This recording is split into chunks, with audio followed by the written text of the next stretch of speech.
त्याच्या मुखामध्ये नाम आहे. पण आता इथून मागे जाऊया, मग कोणाला भाग्यवान नका म्हणतो, ही सवय आपल्याला ती लागली.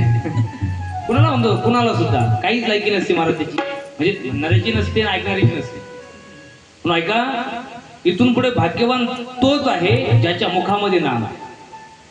मुखामध्ये नाम नसेल तो काही किती मोठा असेल ना, काही त्याचा दुसरा कोणता अधिकार असेल, ते भाग्यवान नाही. आणि दुसरा शब्द आहे धनवान. लय फुलका मारत लोकांना धनवान म्हणायचं, कुणाला धनवान भाग्य. धनवान कुणाला म्हणायचं सांगतो आता भागवतकार सांगतात. भागवतकार सांगतात धनवान कुणाला म्हणायचं, सकल भुवन मध्ये निर्धनास्ते धन्या निवसते रती हेशाम श्री हरिभक्ती रेखा. सकल भुवन, भुवन म्हणजे घर, सकल भुवन मध्ये निर्धन असते. तुमचं भुवन निर्धन असेल, तुमच्याकडे पैसा नसेल, सकल भुवन मध्ये निर्धन असते धन्या निवसती रती हेशाम. तुमच्या घरात धन काहीच नसेल पण भक्ती असेल, तो सगळ्यात धनवान सांगितलाय. म्हणून सुदामाकडे काहीच नव्हतं महाराज, आम्ही त्याला दरिद्री म्हणतो, हा हलकट. म्हणजे सुदामा सारखा श्रीमंत कोणी नाही. मी काय सांगतो ऐका, अरे ज्याच्या अंतकरणामध्ये, ज्याच्या हृदयामध्ये भक्ती आहे, तो जर जगातला सगळ्यात धनवान असेल तर सुदामा सारखा धनवान कोण आहे सांगा ना. आणि आम्ही त्याला दरिद्री म्हणतो ना.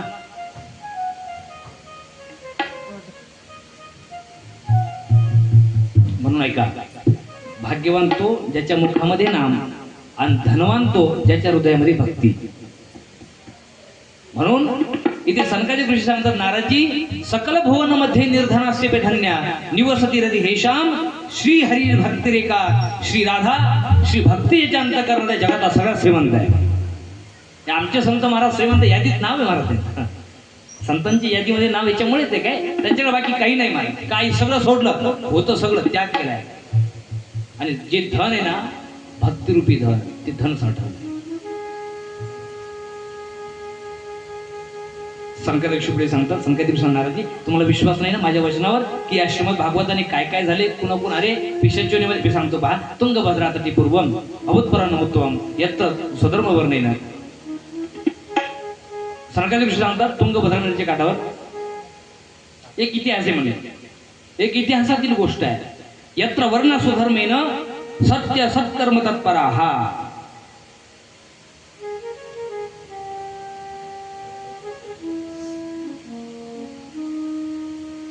तुंगभद्रा नदीच्या किनाऱ्यावर एक ब्राह्मण राहत होता.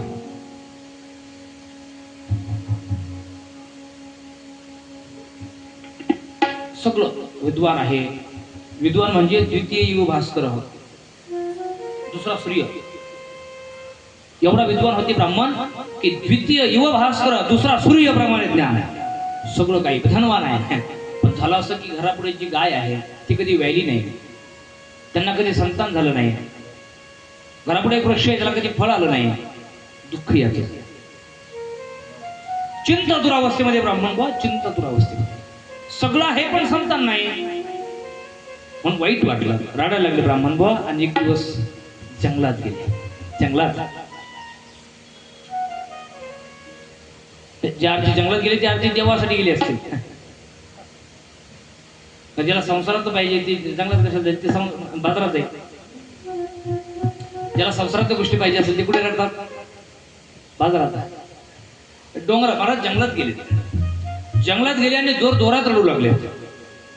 आत्मदेव ब्राह्मण जोराने रडू लागले. झालं असं की एक संन्यासी महात्माशी निघाले चाललेले होते, त्यांचं लक्ष द्या. आत्मदेव ब्राह्मणाकडे गेलं आणि विचार केला, कुणीतरी विद्वान ब्राह्मण आहे, रडतोय. ज्या अर्थी जंगलात रडतोय नक्की परमात्म्यासाठी रडत असेल.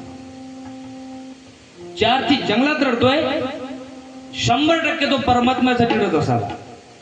म्हणून संन्यासाला असं वाटलं, परमात्म्यासाठी जर रडत असेल तर काहीतरी वाटचाल, काहीतरी मार्गदर्शन करावं. आणि त्या उद्देशाने संन्यासी महात्मा त्या आत्मदेव ब्राह्मणाकडे विचारलं, हे ब्राह्मण बा, कथम रोदिशी विप्रत्व, कथम रोदिशी विप्रत्व, हे विप्रत्व, हे ब्राह्मण बा, कथम रोदिशी काते चिंता बलियसी वदत्वं सत्वरं मह्यम स्वस्य दुःखस्य कारण. ब्राह्मण बा, का रडत आहात? देवाला भेटायचंय, तू दुःखाचं कारण सांगा, एवढं मोठ्याने का रडत आहात? महाराज बऱ्याच वेळ संन्यासी महात्मा बोलल्यानंतर शांत, आतमध्ये प्रमाणे शांत झाले. महाराज सगळं काही आहे हो, सगळं काही आहे. ज्ञान आहे, धन आहे, सगळं आहे, मान सन्मान आहे, पण संतान नाही, मुलगा नाही. मुलगा हा बाबा काय त्या मुलाच्या रागला हा मुलाचे म्हणजे वंशज बनव काय पाहिजे, पण दिव्यानं लक्षात ठेवा तुमच्या मुंडक्यावर पाय येते. ते वंशाचा जीवा म्हणून तुम्हाला संसाराला लावायचं, तुम्हाला बरोबर करून टाकायचं. संसार करू नका असं मी अजिबात त्याचा गैरअर्थ करू नका बरं का. संसार करणं म्हणजे प्राण्यांसारखा करायचं असं नाही. जागृत राहा, जरा देवदेव करा. आत्मदेव ब्राह्मण सांगितलं सगळं आहे पण संतान नाही. संन्याशाला वाईट वाटलं. मला असं वाटलं होतं देवासाठी रडतोय. ब्राह्मण बुवा तुम्ही भर बाजारातून जंगलात आले, आता देव लय जवळ इथून कशाला जातात त्या बाजारात? पुन्हा देव इथून लखपूर जवळ आहे, पुन्हा बाजारात जाण्याची अरे कशाला जातात त्या संसारामध्ये? दुःख देणार आहे.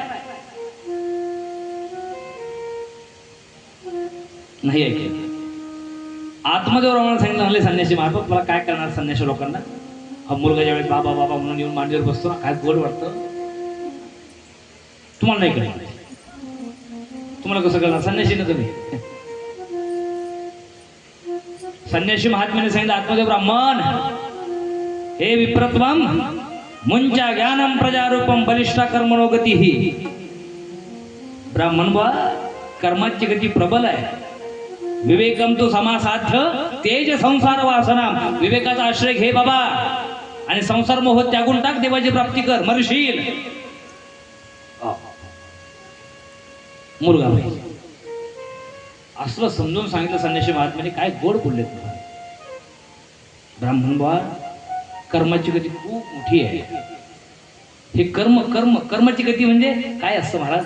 म्हणून पहा मित्र म्हणतो जो व्यक्ती किंवा जे बाळ झाल्या मरत सगळ्यात भाग्यवान जगात. तुमचं उलट कसं बोलताय? बरं वाटतंय का बोला? ती बरंच बोलतोय. कर्माची गती जर तोडायची असेल तर आपल्याला जे बरं वाटतंय ते बरं नाही, आणि जे बरं आहे ते आम्हाला बरं वाटत नाही. अरे जन्म झाल्या मेला की कर्म चुकलं महाराज. झाले मेले की मग लग्नच होणार नाही. पैसाच कमायचा नाही तर कशाला लबाड्या करायचा, कशाला खोटं बोलायचं, पाप करून घ्यायचं. ही कर्माची गती आहे.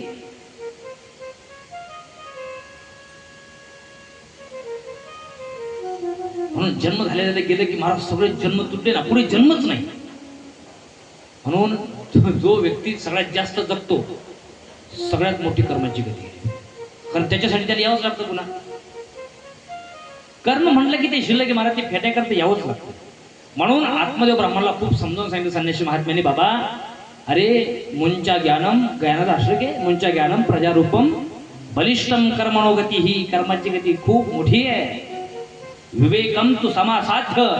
अरे त्या विवेकाचा आश्रय घेऊन तू परमात्म्याची प्राप्ती कर. नाही मला मुलगा पाहिजे. मुलगा पाहिजे ज्यावेळेस त्या आत्मदेव ब्राह्मणाने आग्रह धरला त्यावेळेस संन्यासी महात्म्याने ते कपाळावर पाहिलं.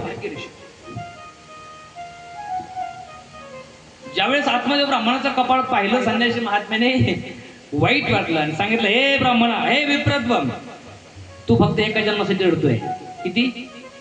एका जन्म म्हणजे या जन्मात पुत्र नाही म्हणून रडतोय ना.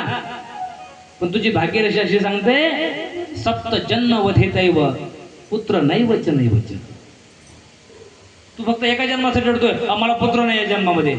अरे पण हे विप्र, हे ब्राह्मण बुवा, एक जन्म नाही 7 जन्म, तुला 7 जन्म तुला मुलगाच नाही. हा आता ब्राह्मण बुवा रडायला लागले, डोकं फोडायला लागले, आपटायला लागले. आता मला मुलगा पाहिजे. म्हणजे मी एका जन्माच्या दुःखासाठी रडत होतो, तुम्ही मला किती जन्माचं दिलं? म्हणजे 7 पट दुःख दिलं. आता मला मुलगा पाहिजे. जर दिला नाही तर तुमच्याच पुढे मी आत्महत्या करेल, डोकं फोडेल. मला माझं मी मरेल, पण तुम्हाला ब्राह्मण आत्महत्या पाप लागेल, ब्रह्महत्येचं पाप लागेल. आणि महाराज संन्यासी महात्मा ते घाबरले. ब्राह्मण म्हणणं सोपी गोष्ट, मी तर मरेल पण तुम्हाला ब्रह्महत्येचं पातक लागेल. आता मला मुलगा पाहिजे. ज्यावेळेस मोठा आग्रह धरला त्यावेळेस आता संन्यासी महात्म्याचा नाविलाज होता. संन्यासी महात्म्याने महाराज एक फळ घेतलं. संक्षिप्त रूपाने सांगतो. ते फळ घेताना सांगितलं, हे आत्मादेव ब्राह्मणा, हे फळ घे, तुझ्या पत्नीला दे. याची शुचिता आहे, याची शुद्धता आहे, याची पवित्रता आहे, याची पवित्रता आहे. महाराज फळ आत्मादेव ब्राह्मणाच्या हातात दिल्याबरोबर असा आनंद, वा, साधू असावे तर आपल्यासारखे. महाराज लोकांच्या मनासारखं जर सांगितलं ना, लय आनंद वाटतो लोकांना. खरं जर बोललो ना, लय वाईट वाटतं लोकांना. खरं बोललं वाईट वाटतं. आता संन्यासी महात्मा खरंच बोलले होते, पण लगेच डोकं फोडायला तयार नव्हतं. आता मुलगा होणार म्हणल्यानंतर हा साधू असावे तर आपल्यासारखे. ते आत्मादेव ब्राह्मण थोडे भाडे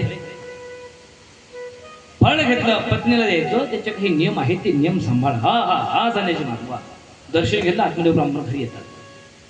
घरी आल्यानंतर महाराज एवढा आनंद होता, आता प्रश्नच मिटला. म्हणजे संतांचा आशीर्वाद आहे, संतांचा आशीर्वाद. अरे सुनती हो, ते बायकोला आवाज दिलाय. इथं लवकर आलीच नाही महाराज. धुंदली, ही धुंदली म्हणजे मनमानी महाराज. आत्मदेव ब्राह्मण म्हणजे आत्मा आणि धुंदली म्हणजे बुद्धी. ही बुद्धीला आत्म्याचा कधी पटवतच नाही महाराज. आणि आत्मदेव ब्राह्मण म्हणजे भोळे भाडे. धुंदली जे सांगितलं ते पटतं त्यांना. महाराज ती लवकर तर आलीच नाही बाहेर, बऱ्याच वेळानंतर आली. आणि बाहेर आल्यानंतर आत्मदेव हसता सांगले, अरे तुला माहिती आहे मला संन्यासी महात्मा भेटले, त्यांनी फळ दिले. फळ दिले, फळ कशा करता? खाण्याकरता. त्यांनी सांगितलं हे फळ खाल्लं तर तुला मुलगा होईल, संतान प्राप्त होईल आपल्याला. तिने असं तोंड केलं. महाराज मला वाटलं, म्हणले 9 लाखाचा हार आणला की काय, असले ओरडत होती जोरात की असं वाटलं की हार आणला की. हे फळ कोणत्या बाबांनी तिला माहित नाही. अशी फळाने कुठे मुलं होतात का? पण तिला असं वाटलं जास्त बोलावं तर मग आपल्या पतीला जरा वाईट वाटेल. पण तिने फळ घेतलं, खाल्लं नाही. खाल्लं नाही, फळ ठेवलं आणि ती चिंताच करत होती, आता मैत्रीण कधी येते तिला सांगायचं ना. पण महाराज तिची मैत्रीण चांगली, सत्विवेकी होती, सत्बुद्धी होती. ती आली भेटण्याकरता आली. महाराज चहा पाणी होण्याच्या अगोदरच तिने घेतले, फळ दाखवलं. म्हणले माझे पती वनात गेले, जंगलात गेले होते, कधी संन्यासी महात्म्याने फळ दिले आणि त्यांनी सांगितलं की या फळाने तुला मुलगा होईल.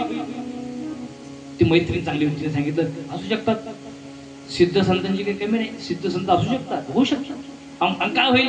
खाल्ल्यानं काय परिणाम होणार आहे? फळ आहे ना, झाला तर मुलगा होईल, नाही झालं तर फळ आहे. तिने सांगितलं ठीक आहे, तू म्हणते तसं मला खाण्याची इच्छा नाहीये, मला कोणावर विश्वास नाही, कोणत्या बाबावर विश्वास नाही, पण तू म्हणते, तू माझी मित्र मैत्रिणींना तू म्हणते म्हणून खाते. पण मी असं ऐकले की गर्भवती स्त्री पळू शकत नाही, पळता येत नाही. हे सगळ्यांना माहिती आहे की गर्भवती स्त्री पळू शकत नाही. मग तुला कुठे रेसमध्ये भाग घ्यायचा आहे, तुला कुठे पडायचं आहे? तिने सांगितलं मला पडायचं नाही, पण जर आमच्या गावात चोर आली मग. याला बुद्धिमानी म्हणते, धुंदली, तर्क वितर्क. आपल्या गावात जर चोर आली तुम्ही सगळे पळाला आणि मी गर्भवती असल्यामुळे मला पळता येणार नाही, चोर मला मारतील म्हणले. मैत्रिणी चांगलं समजून सांगितलं, पुन्हा तिचं बुद्धी परिवर्तित केली. हा तू म्हणते तर खाते बघ, तू म्हणते तर खाते. मी असं ऐकलंय की गर्भवती स्त्रीला जास्त काम करता येत नाही घरामध्ये. काम म्हणजे कोणतरी कामाला लावायचंय, कोणीतरी कामाला लावायचं. आणि जर कोणी कामाला नसेल तर तुला माहिती आहे ना, तुला मुलगा झाल्यानंतर बधाई तर नणंदबाईला द्यावीच लागते. मुलगा झाल्यानंतर नणंदबाईला बधाई द्यावी लागते ना. एक काम कर ना, नणंदबाईला अगोदरच बोलून घ्यायचं, म्हणजे कामही करून घ्यायचं, बधाई द्यायची, 2 काम होती. तुला पैसे वाचतील तुझे. तिने सांगितलं तुला माहित नाही आमची नणंद महाचोट्टी आहे. मी माझ्या नंदीला बोलवलं असतं, पण ती कशी आहे महाचोट्टी आहे. 1 महिना राहणार, सगळं घरात सर्व संपून टाकली म्हणली. त्या मैत्रिणीला वाईट वाटायचं, तिला जर पाहिजे तर काहीतरी करावं लागेल. तिने सांगितलं बाई असं नसतंय, समजून सांगितलं. तिने सांगितलं माझी तर इच्छाच नाही, पण आता तू एवढं आग्रह करते, एवढं समजावून सांगते, एवढं ज्ञान पाहतो तर खाते म्हणले. पण मला सांग म्हणले, मी असं ऐकलंय की शुकदेव भगवान आईच्या गर्भात 12 वर्ष राहिले. हा ब्राह्मणाची पुरे काय खेळाची व्याले ते 12 वर्षाला पाले रे, हे मला माहिती आहे, प्रमाण मी पाठ केलंय चांगलं. 12 वर्ष राहिले ते जर 12 वर्ष राहिले असतील तर असे म्हणले माझं बाळ 1 वर्ष जरी शिल्लक राहिलं तर मी जगणार नाही. मी जगणार नाही. मैत्रीण कंटाळी, तुला जे करायचं ते कर बाई, मी निघले. ती निघून गेली. पण महाराज ती गेल्यानंतर महाराज तिची बहीण आली, धुंदरीची बहीण. आता धुंदरीची बहीण म्हणजे कशी असते, एक बुद्धिमानी आणि एक मनमानी बहिणीचे ना. ती आली. मला आल्यानंतर महाराजांचा चेहरा सुकलेला. काय झालं? तिने सगळा घडलेला प्रसंग सांगितला. घडलेला सगळा प्रसंग सांगितल्यानंतर तिने सांगितला, एवढ्यासाठी एवढी चिंता काय करायची, तुला माहित नाही मी आता गर्भवती आहे.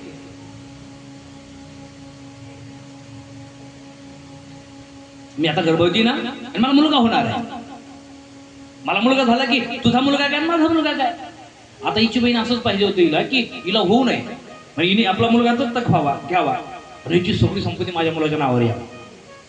बहीण ना, तिने एका चिंतेत घ्या, तू काळजी करू नको म्हणले, मला मुलगा होणार आहे, माझा मुलगा तुझा, आणि राहिले तुझ्या पतीचा प्रश्न, तर खरं त्यांचा बंद काय एवढा वगैरे म्हणजे आतमध्ये ब्राह्मणाला समजून सांग. हा, आणि ते बुद्धिमानीला मनमानीच पडतं मला, दुसऱ्या चांगले तो नाही पडत. तिला लगेच पटलं महाराज, तिला हा बहीण असावी तर अशी. रक्षणात चिंताच दूर केली तू. आणि कालांतराने झालं असं महाराजची आपल्या पतीला सांगायला लागली, महाराज आता फायदा होतोय. तिने असं सांगितलं बहिणीने, ऐकलं म्हणजे काय करायचं, फळाची परीक्षा घ्यायची, तुला मुलगा तर मी देणारच आहे. आता राहिलं फळाची परीक्षा, तुझ्या गाईला काही होत नाही, तुझी गाय आतापर्यंत कधी व्याली नाही, एक काम करणार, तिची फळ ते गाईला ती, जे फळाची परीक्षा होईल आणि तुला मुलगा मिळेल. हा, हे बरं. म्हणून तिने ते फळ गाईला दिलं. आणि नंतर पतीला असं भासवत गेली की मला परिणाम होतोय, फळाचा परिणाम मला होतोय. आणि 9 महिने म्हणजे दिवस गेल्यानंतर रात्रीच्या अंधकारामध्ये बहिणीनं बाळ आणून दिलंय. आतमध्ये भोळे भाळे आतमध्ये ब्राह्मण, बरं का, पहा किती विश्वास बायको. सकाळी उठली, महाराज मुलगा झाला, मुलगा झाला. आतमध्ये ब्राह्मण आनंद वाटला, मुलगा झाला म्हणून त्यांनी दान धर्म करायला सुरुवात केली. हळूहळू मुलं मोठी होत गेली, मोठी होत गेली. झालं असं, पहिला ज्यावेळेस धुंदुलीच्या बहिणीने तिला आणून दिला, त्याच्या ठीक 6 महिन्यानंतर ज्या गाईला फळ दिलं होतं ना, त्या गाईपासून सुद्धा एक मुलगा झाला.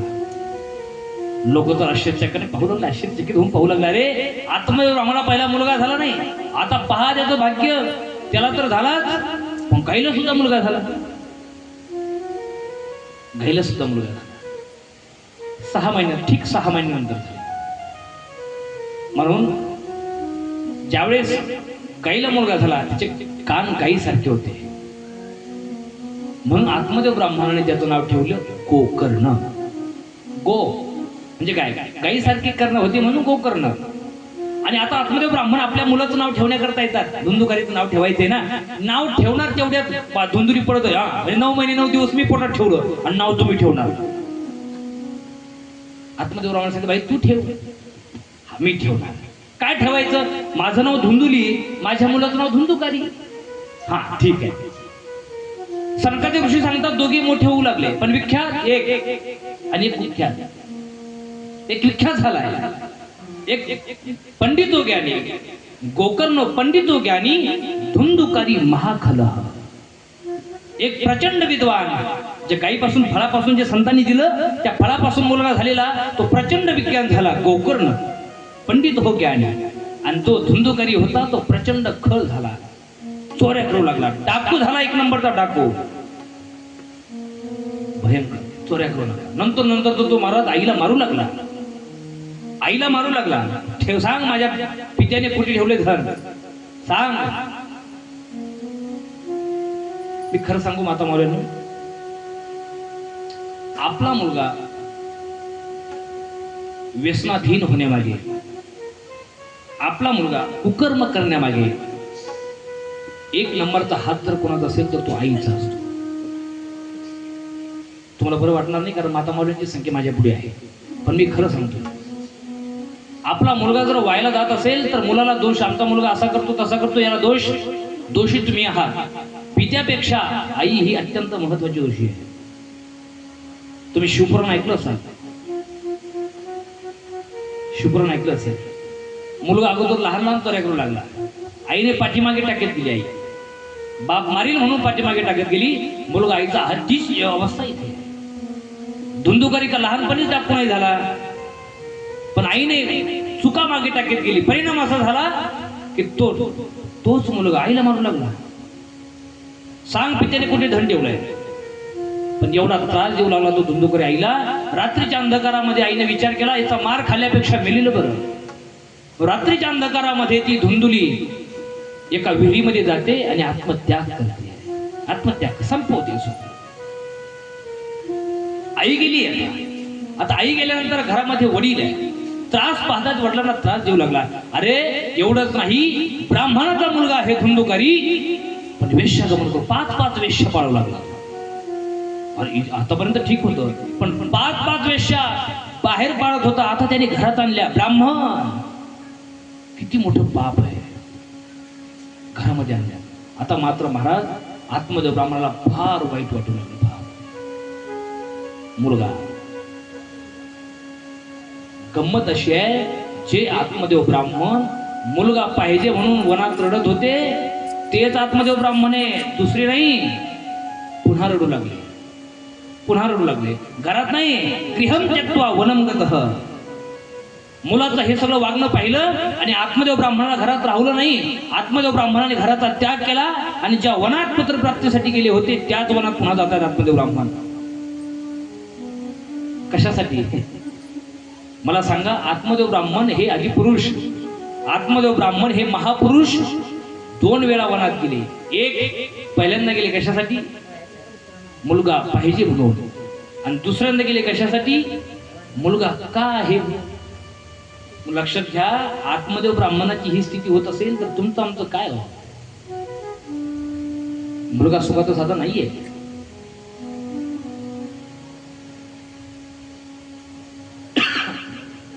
भयंकर गोष्ट आहे. 5 वेश्याचा सांभाळ करू लागला तो. 5 वेश्या. एक दिवस त्या धुंदुकारीने राजाच्या घरी चोरी केली. राजाच्या घरी चोरी केली. घरी आल्यानंतर त्या वेश्याला देऊ लागला. त्या वेश्याच्या लक्षात आलं की आज याने चोरी राजाच्या घरी केली, म्हणजे राजा पकडणार, आणि राजा जर याला पकडेल तर आपल्याला सुद्धा मारणार राजा. म्हणून या सगळ्या वेश्यांनी रात्री कट रचला आणि या धुंदुकारीला जाळून मारलं. जाळून. कसं मारलं, जाळून मारलं. पापी होता. पापी होता. पापी असल्यामुळे महाराज तो पिशाचच्या योनीमध्ये गेला. आता विषय असा होता की धुंदुकारीचा जो दुसरा भाऊ होता गोकर्ण, तो पंडित ज्ञानी, ते विचारण करत तीर्थयात्रा करत होते. आणि तीर्थयात्रा करत असताना नेमकी महाराज गोकर्ण महाराज गयेमध्ये गेले. गयामध्ये गेले आणि तिथे त्यांच्या कानावर वार्ता अशी आली की आपला भाऊ गेलाय, आपला भाऊ मेलाय. मग त्यांना असं वाटलं योगायोग आहे, भाऊ गेलाय आणि आपण गयेमध्ये आहोत, मग आपण काय करू, गया श्राद्ध करू, मुक्ती मिळेल भावाला. गया श्राद्ध केल्यानंतर मुक्ती मिळते, हा निर्विवाद शास्त्रीय सिद्धांत आहे. गयेमध्ये मुक्ती मिळते 100%. श्राद्ध केले की मुक्ती मिळते. पण त्यांना असं वाटलं बरं झालं की आपल्या कानावर ही वार्ता आली, हे कामात काम होऊन जाईल. म्हणून महाराज गोकर्ण महाराजांनी तिथे गया श्राद्ध केलं धुंदुकारीचं. आणि तीर्थाटन करत असताना घरी येतात. आणि घरी आल्यानंतर घरी कोणीच नाहीये. आई निघून गेली, आई मरण पावलेली, पिताश्री घर त्याग करून गेलेली वनात, भाऊ मेलेला, म्हणून घरात जाऊ असं वाटलं नाही. म्हणून गोकर्ण महाराज बाहेर ओट्यावर झोपले. कशाची झोप लागणार तेवढ्यातच महाराज हा धुंदुकारी पिशाच्या योनीमध्ये गेलेला, कधी बकरी होतो, कधी रेडा होतो, कधी बैल होतोय, कधी कुत्रा होतोय, वेगवेगळ्या रूपाने तो तिथे प्रकट व्हायला लागला. गोकर्ण महाराज घाबरले, काय आहे म्हणून घाबरलेले गोकर्ण महाराजांनी हातावर पाणी घेतलं आणि अंगावर शिंपडलं. कोण आहेस असं म्हटल्यानंतर महाराज आवाज आला, अहम भ्राता तुदीयोस्मी धुंदुकारी ती नामतः. महाराज मी तुमचा भाऊ आहे, धुंदुकारी माझं नाव आहे, मी तुमचा भाऊ धुंदुकारी, तुमचा मोठा भाऊ धुंदुकारी आहे. धुंदुकारी माझा भाऊ आहे. तुझं तर श्राद्ध केलंय मी गयेमध्ये, तू इथे पिशाच्या योनीमध्ये काय करतोय, तुला मुक्ती मिळायला पाहिजे होती. अरे तुझं गया श्राद्ध केल्यानंतर तुला मुक्ती का मिळाली नाही असं म्हटल्यानंतर तो पिशाच्या योनीमध्ये गेलेला धुंदुकारी सांगतो, महाराज गया श्राद्ध शतेनापीन मुक्तिर्मिन भविष्यती. महाराज तुम्ही एक केलं गया श्राद्ध, असे तुम्ही 100 जरी गया श्राद्ध केले तर मला मुक्ती मिळणार नाही. का, कारण मी असा तसा तरी पापी आहे, प्रथम क्रमांकाचा पापी आहे. एक नाही तुम्ही 1000 जरी गया श्राद्ध केले तरी मला मुक्ती मिळणं शक्य. त्याचे कारण दुसरेही आहे बरं का. जे पापी आहे, तुम्हाला कितीही पापी असला तरी, ऐका, कितीही पापी असला तरी गया श्राद्ध केल्यानंतर तो मुक्त होतोच. मग धुंदुकारी झाला का नाही, असा प्रश्न पडू शकतो. गयासाध्य केल्यानंतर तेही महाराज गोकर्ण महाराजांनी म्हणजे खरोखर पंडितांनी केलंय. तुमच्या आमच्या साधारण माणसाने केलं तर हरकत नाही, चुकी झालं असेल, पण गोकर्ण पंडित ज्ञानी असल्या ज्ञानी महापुरुषांनी गयासाध्य केल्यानंतर मुक्ती तर मिळायलाच पाहिजे होती, मग का मिळाली नाही त्याचं कारण असं सांगितलं जातं. आणि ते कारण असं आहे, काय असतं महाराज, ज्यावेळेस आपण पिंडदान करतो ना त्यावेळेस ब्राह्मण बा आपलं गोत्र विचारतात. काय विचारतात? गोत्र विचारतात. कोणत्या गोत्राच्या सगळं विचारतात. पण त्यावेळेस काय व्हायचं, महाराज गोत्र विचारलं की गोकर्ण महाराज गोत्र इकडचं सांगायचे, म्हणजे आपल्या वडिलांचं. पण धुंदुकारी हा इकडचा नव्हताच ना. आलं लक्षात तुमच्या? म्हणजे श्राद्ध केल्यानंतर मुक्ती 100% मिळते. पण आता गोत्र सांगितलं की गोत्र सांगा म्हणल्यानंतर गोकर्ण महाराजांना हे माहित नाही. गोकर्ण महाराज आत्मदेव ब्राह्मणाचं गोत्र सांगायचे, पण हा धुंदुकारी जो होता हा बहिणीचा म्हणजे तिकडून घेतलेला होता, म्हणून गोत्र चुकी म्हणजे विधी चुकीचा झाला. आणि विधी चुकीचं झाल्यामुळे मुक्ती नाही, हा त्याचा अर्थ आहे. काय करावं, एवढं करून तुला मुक्ती मिळाली नाही, काय करावं असं असं असा विचारच करत होते महाराज. तर त्यावेळेस आकाशवाणी झाली आणि त्या आकाशवाणीने सांगितलं, महाराज भाग्य दो येत ना जाता आत्मदेव पश्यतः. काय करा म्हणजे श्रीमद भागवत कथेचा पाठ करा, श्रीमद भागवत कथेचा पाठ करा. असं ज्यावेळेस श्री भगवंताला विचारलं, श्री गोकर्ण महाराजांनी ज्यावेळेस गोकर्ण महाराजाला श्री परमात्म्याने सांगितलं, धन्य भागवती वार्ता प्रेत पीडा विनाशिनी सप्ताहोपी तथा धन्य कृष्ण लोक फलप्रदः.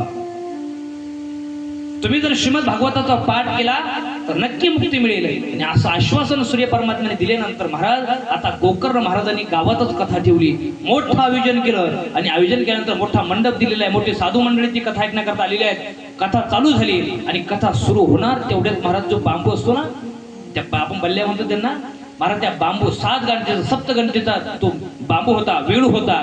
महाराज धुंदुकारी त्या वेळूमध्ये येऊन बसले.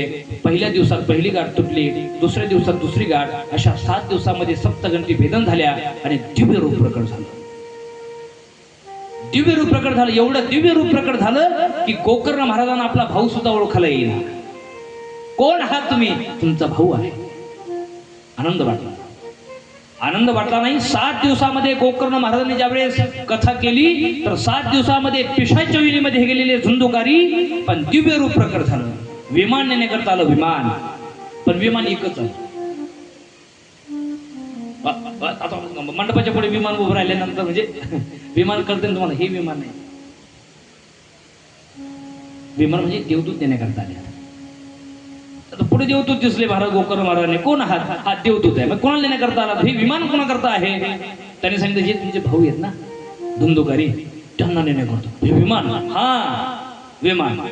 इथं बसलेले 1000 लोक आहेत, तुम्ही विमान एकच का आणलंय? माझी अपेक्षा अशी होती की कथेत बसलेल्या सगळ्या माणसांना तुम्ही वेगवेगळं विमान द्यायला पाहिजे होते, म्हणजे कथा 1000 लोकांनी ऐकावी आणि विमान तुम्ही एकासाठी आणता. हा भेदभाव आहे. त्यावेळी देवदूताने सांगितलं, भेदभाव आमचा नाही, भेदभाव ऐकणाऱ्यांचा आहे. विमान एक आणण्याचं कारण असं आहे की महाराज मी मुक्त व्हावं ही इच्छा फक्त धुंदुकारीची होती. कारण त्याला त्रास होता ना, त्याला त्रास होता. म्हणून माणसाला महाराज त्रास असला पाहिजे. त्रास असला की देवाची काय माठ होते, काय लोक अशी टंगाटंगा असल्या लोकांना देवाची आठवण होत नाही महाराज. मग हे जे आहे ना, जे कृत्य लोकांच्या लागव्याबंद होणं, हे सगळं महाराज फक्त एक दुःख येऊ द्या तुम्ही लगे विठ्ठल विठ्ठल विठ्ठल विठ्ठल विठ्ठल विठ्ठल विठ्ठल विठ्ठल. कुंती मातेने महाराज कायम दुःख याच्याकरताच मागितलं की तिला माहिती कायम दुःख असेल तर देव आमच्या सोबत राहतो. म्हणून ऐका, गोकर्ण महाराजांनी सांगितलं, विमान मला जेवढे लोक तेवढे विमान पाहिजे होते, तुम्ही विमान हे काढलं. त्यांनी सांगितलं आमची चुकीच नाही, ऐकण्यामध्ये भेदभाव आहे. अरे मला उद्धार व्हावा, मला मुक्ती मिळावी ही इच्छा फक्त धुंदुकारीची असल्यामुळे त्यांनी चांगली कथा ऐकली. बाकीचे नाही, कथा चालू म्हणून आले बसायचं म्हणून बसले नाही येणार. म्हणजे सगळ्यांनी कथा चांगली ऐकली तर विमान सगळ्यांकरता येईल. हो, सगळ्यांकरता येईल, मी देतो आश्वासन. महाराज धुंदुकारी मोक्षाला प्राप्त झाल्यानंतर गोकर्ण महाराजांनी काय महाराज साधू पुन्हा कथेचं आयोजन केलं आणि पुन्हा कथेचं आयोजन केल्यानंतर आता मात्र लोकांनी हुशारीने कथा ऐकली. परिणाम असा झाला, सनकादिक ऋषी सांगतात, अयोध्यावासीन सर्व यथा रामेन संगतः तथा कृष्णेन ते नेता गोलोकम योगी दुर्लभ. सनकादिक ऋषी सांगतात सगळ्यांनी कथा ऐकली. परिणाम असा झाला, ज्यावेळेस रामाने अयोध्यावासींना सगळे आपल्या बरोबर घेऊन गेले होते ना, तसंच महाराज कृष्ण परमात्मा आपल्याला सुद्धा गोलोक धामामध्ये घेऊन जाईल. ही दिव्य कथा आहे. म्हणून अशा प्रकारे महाराज मोक्ष प्राप्त करून दिला. सनकादिक ऋषी नारदजींना सांगता येतात. ही दिव्य कथा आहे. आता गोकर्ण महाराज आपल्या भावाला मोक्ष प्राप्त करून दिल्यानंतर त्यांना आपल्या पित्याची आठवण झाली की जे वनात रडतायत. एवढा प्रसंग सांगतो मी सेवेला पूर्ण विराम देतो. आपले वडील तिकडे वनात आहेत. गोकर्ण महाराज पित्याकडे जातात. पित्याकडे गेल्यानंतर आता मुलगा आहे, पण महाराज चरण धरलेत. गोकर्ण आत्मदेव ब्राह्मणाचा मुलगा आहे, पण चरण धरले. आणि चरण धरल्यानंतर विचारलं, मला अज्ञानातून दूर करा, मी घोर अज्ञानात आहे, कृपा करून अज्ञानातून दूर करा. त्यावेळेस गोकर्ण महाराज जे बोलतात ना, अगदी गोड आहे. पिताश्री ऐका, तुम्हाला असं वाटलं होतं ना की मुलगा सुख देणार आहे, 100% चुकीचं आहे. देहेसी माम सुहृदे अभिमतीम तेजत्वम जाया सुता दिशु सदा ममताम विमुंच. देहेसी माम, तुम्ही देहाशी संबंध जोडला. आणि ऐका, ज्याने त्याने देहाशी संबंध जोडला तो मातीत गेला. देहसी माम, 2 दोरे आहेत बरं का, 2 दोरे, 2 दोरे. म्हणजे आपण इथे असं मरू नये असं वाटत असेल तर या 2 दोऱ्यापासून सावधान राहायचं. एक आहे अहमता आणि दुसरी आहे ममता. या 2 दोऱ्या अशा आहेत, या 2 दोऱ्यांनी जो जो बांधला गेला तो मातीत गेला. महाराज तुम्ही इतिहास पहा. अहमता म्हणजे मी आणि ममता म्हणजे माझं. मी आणि माझं या 2 दोऱ्याने जो बांधला गेला त्याचं संपलं महाराज. आणि मग आता मुलगा बापाला उपदेश करतोय, पिताश्री देहेसी माम सुहृदे अभिमतीम तेजत्वम, याच्या 2 दोऱ्यांना याला त्याग करा जर सुख पाहिजे असेल तर.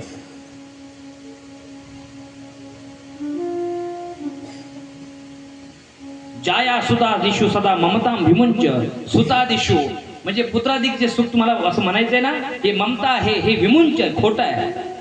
पश्चा निशम जगदिदम क्षणभंग निष्ठ वैराग्य राग रसिको भवभक्त निष्ठ. याचं वैराग्य धारण करा, सत्संग करा आणि सत्संगाच्या दृष्टीने परमात्म्याची प्राप्ती करून घ्या. धर्मम भजस्व सततम तेज लोक धर्मान त्याग करा. सेवस्व साधू पुरुषाम जिही काम तृष्णा, साधू लोकांचा संग करा. तृष्णा सेवा, तृष्ण त्याग. अन्य सुदोष गुण चिंतन मोक्ष मुक्ता. सेवा कथा रसमहो नितराम पिबत्व. सगळ्याचा त्याग करा म्हणजे संसाराचा त्याग करा आणि कथेचा आश्रय करा. सेवा कथा सेवा रसमहो नितराम पिबत्वम. कायम कथा निरंतर काय कोणी कुणाचं नाही पिताश्री, कोणी नाही. जर वाटत असेल एक कल्पना करा, या जगात महाराज हे खरं आहे, आपण रोज ऐकतोय महाराज आपण परमार्थ कधी कधी जगतो पण तो वळत नाही आमच्याकडे. या जगात आमचं कुणीच नाही खरंच. तुम्ही थोडं चिंतन करा. तुम्ही कल्पना, आता घरी गेले की तुम्ही आता आपली कथा सुटली, घरी गेल्यानंतर विचार करा, हे घेतो नाही, घरी जायचं आणि मध्ये बसायचं रूम मध्ये आणि आपण कडी लावून घ्यायची, कडी डोळे बंद करायचे आणि असं ध्यानात बसायचं. ध्यानात एकट्याने बसायचं, ध्यानात बसायचं आणि ध्यानात बसल्यानंतर विचार करायचं आपलं काय आहे. विचार काय करायचा, आपलं काय आहे. मग तुमच्या मनात असं येईल आपलं काय म्हणजे देह आपला आहे. असं वाटतं का तुम्हाला देह तुमचा आहे? नाही, पाय आमचा आहे, पाय आमचा आहे. पण पाय जर तुमचा आहे तर ऍक्सिडेंट मध्ये तुटतो तो. तुमचा म्हटल्यानंतर तुम्ही त्यांनी तुमचा आदेश घ्यायला पाहिजे. मी तुटू का? नाही, तुटायचं नाही. मग नाही तुटायला पाहिजे, पण तुम्हाला विचार सुद्धा नाही ते. हात तुमचा आहे, हात तुटतो, तुम्ही काहीच करू शकत नाही. काय वाटतं तुम्हाला डोळ्याचा चष्मा आवडतो? चष्मा आपण शायनिंग म्हणून लावतो. काय कशा करता लावतोय? दिसावं म्हणून ना. कोणाला आंधळ होण्याची इच्छा आहे काय? म्हणजे डोळे जर तुमचे तर तुमचं ऐकलं पाहिजे डोळ्यांनी. हो, तुम्हाला विचारल्याशिवाय त्यांनी राजीनामे द्यायलाच नको. पण डोळे आमचे आहेत तर न विचारता आंधळे होतात, पाय आमचे आहेत तर तुटतात, काहीच करू शकत नाही. आमचं काय आहे या जगात, आमचं काय आहे जगात काय आहे? काहीच नाही महाराज. विचार करा, आवाज एकच आहे, चल रे हंसा अमर लोक को, यहाँ कोई नहीं तेरा, जगवालों का हुआ अंधेरा, अपना हुआ सवेरा. या जगात आपलं कुणीच नाही, देव सोडला तर. पण जे आपलं आहे त्याला आमचं कधी म्हणतच नाही आहे. आणि जे रडतं त्याच्यामुळे आपली जी दयनीय अवस्था आहे ना, इवळणं चालतं नाही, याच्यामुळे चालतं. काय, जे आपलं आहे त्याला आपलं समजतो, आणि ते आपलं नसतं ते निघून जातं. जे आपलं नसतं ते निघून जातं, आणि ते निघून गेल्यामुळे मग दुःख होतं, मग रडायला सुरुवात. कुठे अवघड गोष्ट आहे. म्हणून आपला फक्त परमात्मा आहे, म्हणून त्याग करू नका. फक्त हे आपलं काहीच टिकणारं नाहीये असं म्हणून जातं. एक माणूस आहे, मी नाव सांगत नाही, आपले भक्त जे आपले चांगले जवळचे आहेत, 38 लाख रुपये तोटा झाला मला. 38 लाख. लोकांचा 1 रुपया पडला तर लोक 3दा पाहतात. परिणाम असा आहे महाराज, खोटं नाही, हे म्हणजे राधाराणीची कृपा त्यांच्या. एवढे खाणारे होते, म्हणजे मुलगाही तसाच, एवढे खाणारे होते की त्यांना रोज पाहिजे, रोज.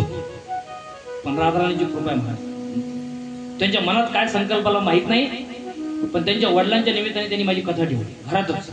ऐकायला फक्त दोघं, नवरा बायको आणि त्यांचा मुलगा. छोटे ना आपल्याकडे ते बॉक्स, त्या बॉक्सवर कथा केली. हा, जय भवनगरलाच शेळकी. एवढे खाणारे होते, एवढे खाणारे होते, पण महाराज एक कथा झाली तर परिवर्तन असं झालं की अजिबात महाराज सगळं सोडलं त्यांनी. सगळं सगळं सोडलं. तर परिणाम असा झाला की आता काय असतं महाराज, मी तुम्हाला सांगतोय काय काय असतं दुःख. काय असतं दुःख? हे येतच राहतं, पण दुःख सहन करण्याची क्षमता परमात्मा देत असतो. परमात्मा दुःख दूर करतो म्हणजे काय, दुःख येऊ देत नाही असं नाही, दुःख येऊ देतो, पण ते सहन करण्याची क्षमता देतो. तर त्या माणसाला 38 लाख रुपयाचं दुःख झालं, तोटा झाला. तर त्यांचे शब्द आहेत 38 लाख रुपयाचा. महाराज ते आपले नव्हतेच. ज्या अर्थी ते गेले, ज्या अर्थी लोकांनी आपल्याला दिला दणका, ते आपले नव्हतेच, हे त्यांचे शब्द आहेत. आणि ते चांगले शिकलेले बरं का, चांगले शिकलेले, पण त्यांचा मुलगा त्यांनी आता आपल्या आश्रमात टाकला इथे. ते बाकी इथून पुढे पैसा तर मिळणारच आहे. पैसा कोणा असं कोणीच राहणार नाही की कोणाला वाटतं महाराज आपल्याकडे पैसा नको. पैसा प्रत्येकाकडे. त्यांनी सांगितलं फक्त संस्कार पाहिजे आपल्याला. मुलगा काही नाही शिकला तरी चालेल, फक्त संस्कार. आणि दरवर्षी आता ऑगस्टमध्ये म्हणजे गोपाळ काळीला त्यांच्याकडे काला असतो, दरवर्षी ते कथा करतात. हा परिणाम आहे, हा परिणाम. म्हणून खूप गोड वर्णन श्री गोकर्ण महाराजांनी आपल्या पित्याला सांगितलं. पिताश्री जे कोणीच कुणाचं नाही आहे, परमात्मा सोडला तर आपलं कुणी नाही. हा उपदेश करून पित्याला आनंद वाटला आणि महाराज परमात्म्याचं नामचिंतन करत वनात राहू लागले. गोकर्ण महाराज तीर्थयात्रामध्ये मग्न तीर्थयात्रा करू लागले. पुढे सप्ताह विधीमध्ये ज्यावेळेस सनकादिक ऋषी ही कथा सांगतात, भक्ती महाराणी आली आहे, ज्यावेळेस कथेचा शेवट आहे, सगळे आलेत महाराज, तुम्ही सगळे ऋषीगण देवता लोक सगळे त्या कथेला आलेले आहेत. भक्ती महाराणी तर महाराज नाचायला लागली आहे. कोण कोण आले तिथे खूप गोड वर्णन महाराज. त्या अगोदर आपण सप्ताहविधीचं वर्णन करू. सप्ताहविधी कसा केला पाहिजे तुम्हाला सगळ्यांना ज्ञात आहे, पण संक्षिप्त रूपाने 1 मिनिटात सांगतो. सप्ताहविधी भोजनम दुवरमने कथा श्रवण कार्यक्रम नोपवासवर प्रोक्त कथा विघ्न करू विधी. कथा ऐकत असताना माणसाने उपवास करावा 2 वेळा. 2 वेळा उपवास करावा, म्हणजे 7 दिवस उपवास करावा असं त्याचं वर्णन आहे. हा, नोपवासवर प्रोक्त 7 दिवस उपवास करावा. नाही जमलं तर 1 वेळ करावा, म्हणजे सकाळ किंवा संध्याकाळ असं करावं. बरं नाही नाही, आम्ही जर उपवास केला तर आम्हाला जमतच नाही. पण महाराज सांगले नोपवासोवर प्रोक्त. तुम्हाला जर उपवास करून कथा ऐकत येत नसेल तर ते म्हणतात तुम्ही 5 वेळा जेवा पण कथा ऐका. म्हणजे इथे उपवास करणं महत्वाचं, पण एवढं महत्वाचं नाही, कथेपेक्षा महत्वाचं नाही. तुम्हाला जर उपवास करणं शक्य होत नसेल तर तुम्ही 10 वेळा जेवा पण कथा ऐका. कथेमध्ये विघ्न होऊ नये यासाठी ती आहे. कथा कशी करावी महाराज सांगतात, जसं आपण मुलीचा विवाह करतो ना, आपली जशी परिस्थिती असते तसं मुलीचा विवाह करत असताना श्रीमंत माणूस श्रीमंताच्या ह्याच्याने, गरीब माणूस गरीबासारखी करतं. जशी आपली परिस्थिती आहे तसा परमात्म्याची कथा. महाराज लोक तिकडे संसारामध्ये काय तुम्ही जे संसार बादली म्हणतात ना, संसार बादलीच ना, त्या संसार बादलीपासून मध्ये अगदी लहान चमच्यापासून महाराज, चमचा नाही सुई, तर महाराज मोठ्यातल्या मोठ्या भांड्यापर्यंत देतात महाराज. प्रपंचामध्ये. आणि परमार्थ म्हणलं की नाही देवाला भाव पाहिजे, अशा हल्ली पाहिजे नाही बरं धरून भाव आले म्हणून परमार्थ करत असताना हा भाव पाहिजे ते योग्य आहे.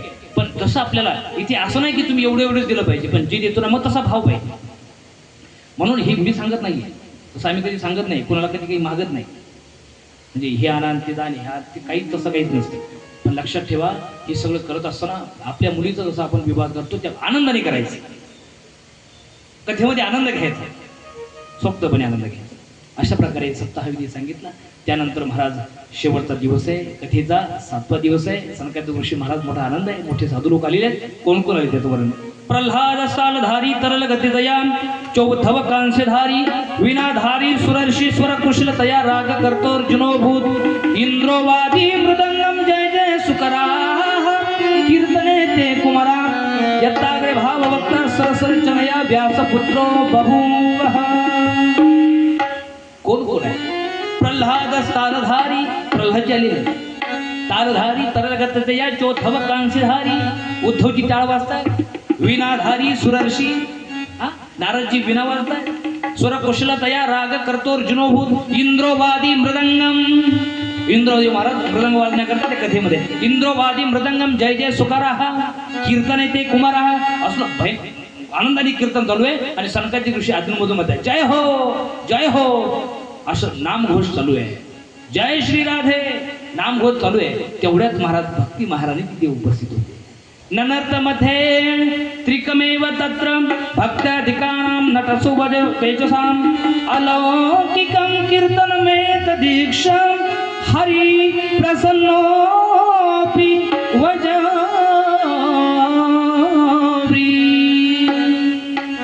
अशा प्रकारे भक्ती महाराणी ताता थया करत नाच उठी. सगळ्यांना आनंद झाला आणि सगळ्यांना आनंद घेऊन अशा प्रकारे श्रीमद भागवत कथेचा निरोप म्हणजे 7वा दिवस श्री सनकादिक ऋषीने शेवट केला. हे नारदजींच्या लक्षात आलं. वा आता मला पडलंय. तुम्ही ज्यावेळेस पहिल्यांदा सांगितलंय की महाराज ही भागवत कथा ऐकून म्हातारे तरुण होतील नवल नाही म्हणले. म्हातारे तरुण होतील नवल नाही, तुमचे ज्ञान वैराग्य तरुण होतील नवल नाही, पण पिशाच योनीमध्ये गेलेला सुद्धा मोक्ष मिळतो हे आता कळालं म्हणले. हा आता कळालंय. कथा झाली महाराज. आणि आता इथून पुढे नारदजी ज्ञान वैराग्य येणार, चेतन करतात, चेतन आणतात, म्हातारे हल्ले ज्ञानधारी तरुण होतात. आता इथून पुढे ही स्तुत महाराज शौनकादिक ऋषींना सगळं सांगताय. आता काय सांगणार आहे मला असं वाटतं थोडंसं चिंतन त्यांना करू द्या. आपणही चिंतन करून येऊ. आणि उद्यापासून श्रीमद भागवत कथेला प्रारंभ होणार. महात्म्य आपलं संपलेलं आहे. महाराज महात्म्याच्या करता असतं काय असतं महाराज. माणसाला कोणाला डॉक्टर वाटतंय, कोणाला वकील व्हा वाटतंय. कशामुळे वाटतंय. त्या वकिलाची लोक पाहतात ना, कोणाला पोलीस वाटतंय. ते अधिकार ते पाहून पाहिल्याशिवाय मिळत नाही. हे महात्म्य याच्याकरता असतं की महात्म्य ऐकून म्हणजे पिशाची योनीत गेलेले जर मुक्त होत असेल तर आम्ही तर एवढे पापी नाहीत. ही आत्मपरीक्षण करण्याकरता आहे. म्हणून तुम्ही महात्म्य ऐकलेलं आहे. आणि अजूनही सुंदर सुंदर कथा आपण पुढे सांगण्याचा प्रयत्न करणार आहोत जेणेकरून तुम्हाला या कथेमध्ये रुची प्राप्त होईल. उद्यापासून आपण जन्मादस्ती म्हणजे परमात्म्याचं वर्णन करून भगवान श्रीकृष्ण परमात्म्याचं नमन करून पुढील कथेला प्रारंभ करणार आहोत. गोड परमात्म्याच्या कथा आहे. आज महात्म्य आपलं संपलेले. उद्यापासून परमात्म्याच्या लीलेचं वर्णनही आपण गोड गोड करणार आहोत. आपल्याला आणखी 6 दिवस आंघोळ करायची, अगदी मनसोक्त आंघोळ करायची. भागवती गंगा आलीच आहे. आणि 5 वर्षापासून आपल्याला सवय म्हणून सांगायची गरज नाही. वेळेवर कथेला येत चला, वेळेवर कथा संपत जाईल. थोडंफार सुरुवातीला थोडंसं मागे पुढे झालं कारण आता संस्थेचं काम आहे. नवीन विद्यार्थी मला ते सोडता येत नाही लवकर. त्यांना काही माहीत नसतं. अजून चांगले संस्कार 1 वर्ष लागतं महाराज मुलांना सुधारण्याकरता. ते घरचे संस्कार असतात. ते कोणी कधी काय करायचं सांगता येत नाही. म्हणून तिथे जरा पहिलं वर्ष आहे म्हणून थोडंसं थांबावं लागतं. तर एवढा वेळ मी होऊ देणार नाही, त्याची चिंता मला आहे. तुम्हाला 7 दिवसामध्ये चांगलं ज्ञानदान व्हावं अशी माझी उत्कंठा आहे, अशी माझी अपेक्षाही आहे. तुम्ही रोज वेळेवर चला. आता आरती होईल. आरती झाल्यानंतर भजन होईल. एकदा एक भजन घ्या. सगळ्यांनी जागेवर उभा राहा आरतीसाठी.